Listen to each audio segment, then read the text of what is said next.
मैं और मेरा फ्रेंड हम लोग होटल सर्च कर रहे थे लीज़ पे लेने के लिए, ताकि हम साथ में इन्वेस्ट कर सकें।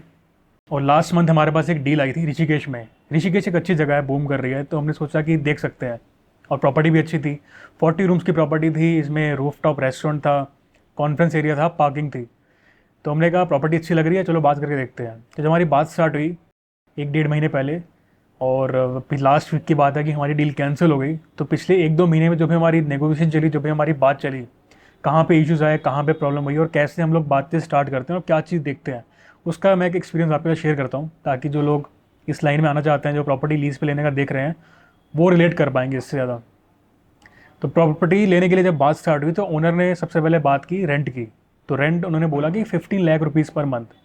सबसे पहले हम लोग देखते हैं नंबर्स क्या कहते हैं प्रॉपर्टी के। अब देखो, रेंट तो वो 15 लाख रुपीज़ ओनर मांग रहा है, लेकिन क्या वो जस्टिफाइबल है?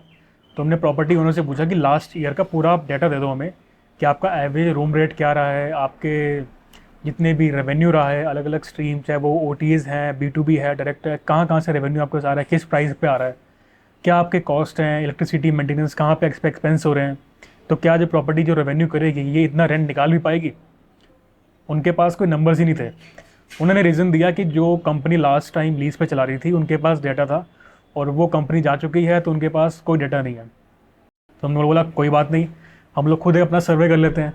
तो जब हमने अपना एस्टिमेट निकाला कि आसपास जो प्रॉपर्टीज़ हैं वो कितने प्राइस में सेल कर रही हैं, हमारे एजेंट्स किस प्राइस में उसको सेल कर पाएंगे, हमारे एस्टिमेट के अकॉर्डिंग जो प्राइस निकला वो था 11 से 12 लाख रुपीज़ पर मंथ।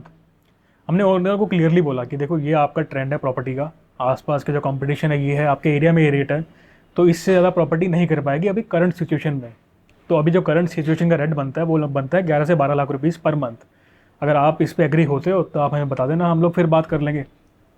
तो 2 हफ्ते बाद उनका जो ब्रोकर है, उनका मैसेज आया कि ओनर इंटरेस्टेड है, और वो 12 लाख में प्रॉपर्टी रेंट पे दे देंगे। तो हमने कहा चलो, पहला पॉइंट तो क्लियर हो रहा है।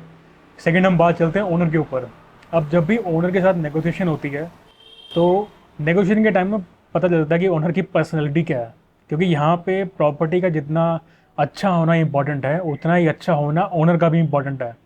क्या ओनर इस बिज़नेस को समझता है कि होटल्स कैसे वर्क करते हैं? क्या उसको ये रियलाइजेशन है कि आउटसाइड फैक्टर्स बहुत मैटर करते हैं इस बिज़नेस में? जैसे लास्ट ईयर पीक सीज़न में इंडिया पाकिस्तान की वॉर हो गई थी, उसके बाद हिमाचल में फ्लड्स आ गए थे, या फिर कभी लॉकडाउन जैसी सिचुएशन हो जाए। अगर वो इस चीज़ को समझते हैं तो वो एडजस्ट भी करते हैं इसको लेके, बिकॉज एट द एंड जो रेवेन्यू है वहीं से रेंट निकलना है, कोई भी अपने घर से तो लाएगा नहीं रेंट।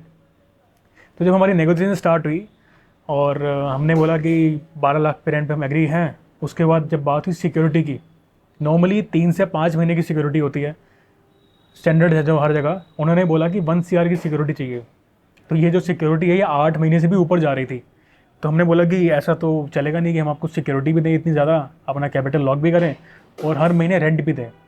तो हमने बोला कि आप ऐसा करो, अगर आपको अर्जेंट कोई रिक्वायरमेंट है, लाइबिलिटीज़ हैं आपकी, तो हम आपको पूरे साल का रेंट एडवांस में दे देते हैं, ताकि आपको भी कोई दिक्कत ना हो, हमारे पास भी सेफ्टी रहेगी कि पूरे साल के लिए प्रॉपर्टी हमारे पास है, और बर्डन हमारे ऊपर भी नहीं रहेगा। वो इस पे एग्री नहीं हुए। और फिर जब हम बाकी टर्म्स की बात कर रहे थे कि जैसे नेचुरल कैलेमिटी है, कोई अनसर्टेन इवेंट हो जाए, अप्स एंड डाउन्स होते हैं, वहाँ पे हम कैसे करेंगे? क्योंकि मार्केट में जो फैक्टर्स हैं वो बहुत मैटर करते हैं इस बिज़नेस में। तो वहाँ पे भी ना क्लियरली टर्म्स उनकी जो है, हम लोग एग्री नहीं हो पा रहे थे, उनकी साइड से भी क्लियरली बिल्कुल ट्रांसपेरेंसी नहीं आ रही थी। तो कहीं ना कहीं डाउट में जा रही थी नेगोशिएशन। और वहाँ से हमें पता चला कि ओनर का जो माइंडसेट है वो इस तरह से है कि उनको बस रेंट से मतलब है, बाकी प्रॉपर्टी चले ना चले, लीज़र इसमें से रेवेन्यू अच्छा कर पाए ना कर पाए, उनको जो मतलब ही नहीं है। जहाँ पे ऐसा माइंडसेट हो, वहाँ पे तो आप लॉन्ग टर्म बिजनेस कर ही नहीं सकते, बिकॉज एट दी एंड आप सिर्फ प्रॉपर्टी लीज पे नहीं ले रहे, आप प्रॉपर्टी ओनर के साथ एक लॉन्ग टर्म बिजनेस रिलेशनशिप में आ रहे हो। तो यहाँ पे दोनों साइड से एडजस्टमेंट होती रहती है, और मैटर भी करती है कि दोनों एक दूसरे की साइड सुने, और बाद में अगर एडजस्टमेंट का टाइम हो तो एक चांस भी रह जाए।